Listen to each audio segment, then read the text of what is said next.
Welcome to today's custom deep dive.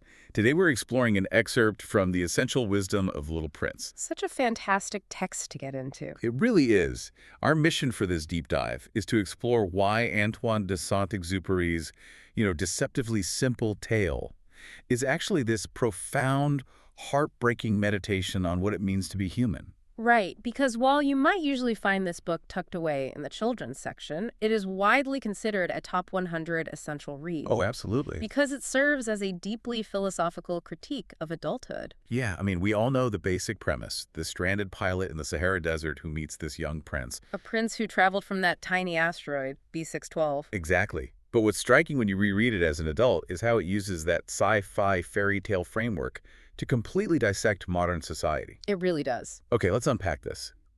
Looking at the prince's journey through the stars, the adults he meets aren't really malicious villains. No, they're not bad people at all. Right, they're just entirely trapped in a rigid, literal way of thinking. They're consumed by numbers and power and vanity, Like the king with no subjects. or the businessman just counting stars. Exactly. It highlights this tragic loss of imagination. The tragedy isn't that adults are inherently bad, it's that their brains have been trained to reject anything that defies immediate practical logic. Which brings us to that famous drawing. The boa constrictor digesting an elephant. Right. The adults look at that drawing and they just see a hat. Just a simple hat. Yeah, they've traded their childhood wonder for pure utility.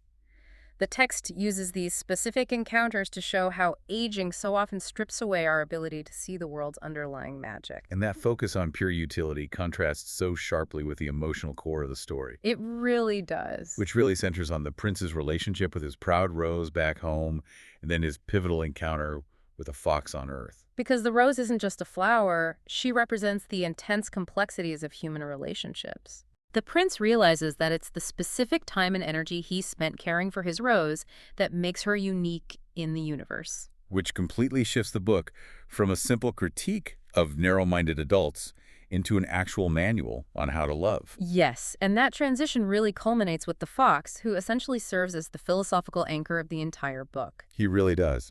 What's fascinating here is the core lesson the fox imparts. He teaches the prince the ultimate truth of the text. He says, "It is only with the heart that one can see rightly. What is essential is invisible to the eye." That is such a profound realization about responsibility. It's incredible. Because the adults the prince met earlier, they're obsessed with counting visible things, right? Stars, money, subjects. Purely visible metrics. But the fox shows him that true value lies in the invisible bonds we forge through mutual taming and care. If we connect this to the bigger picture, this is exactly why revisiting this text matters for you listening right now. This book is a masterclass in distilling incredibly complex concepts like love and responsibility into just a few thousand words. It's so efficient. It serves as a vital check against our modern adult obsession with superficial metrics.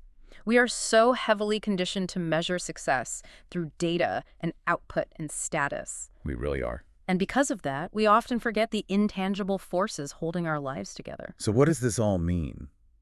Ultimately, the bittersweet takeaway from this deep dive is that we must actively fight to never lose our inner child. Right. The imagination and open-heartedness of youth aren't things to outgrow.